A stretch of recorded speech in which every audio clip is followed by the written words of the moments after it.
There's a vampire living in the iPhone 4S, and all it needs is an off switch. It's time for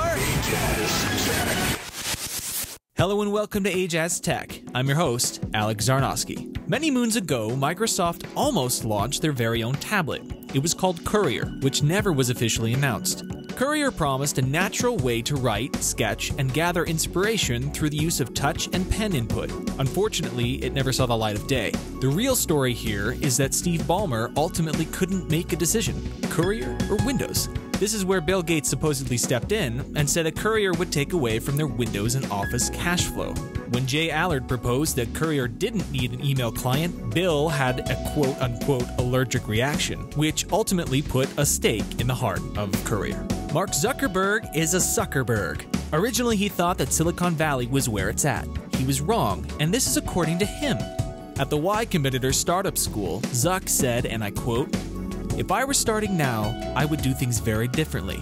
I didn't know anything. In Silicon Valley, you get this feeling that you have to be out here.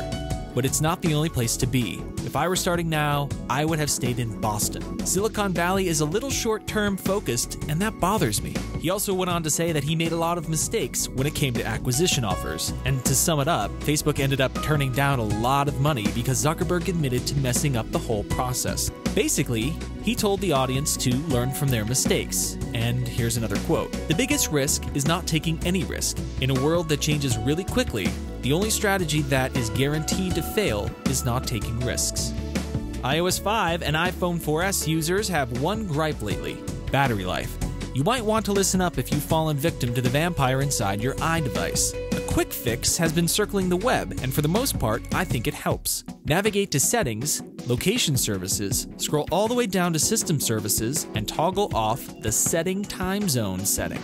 Voila! You should now be able to go cable-free for a few more hours. In other Apple news, GarageBand for iPhone and iPod Touch was released. If you previously owned GarageBand for the iPad, which was released earlier in the year, it's free since the app is now universal. It functions pretty much the same as the iPad version, minus the interface tweaks. So, happy music making. Finally, I want to talk about Dark Meadow, a universal game for iOS run on the Unreal 3 engine. Over the weekend, the App Store had its slurry of sales, and it was able to hook me with Dark Meadow for $2.99. I have to say that the visuals are some of the best I've seen on iOS, even on the iPad 1. But then, it crashed before I could even play it on the iPad. So, I switched over to the iPod Touch with flawless results. The game is dark from the start, setting you in an old hospital where you must fight for your life to survive. Most of the game mechanics are similar to Infinity Blade, where you point to move and swipe to block and fight. My favorite thing has to be the voice acting. You are accompanied in a Bioshock-like manner by a man over a speaker system. This is definitely one of the game's strongest points in terms of quality. If you're looking for a dark role-playing game, Dark Meadow is certainly worth it. Well, that's all for this episode of Ajazz Tech. You can find all of our episodes at ajazz16.typepad.com. Follow me at twitter.com/ajazz16 and search for my name on Google+. You can email us at ajazzproductions@gmail.com.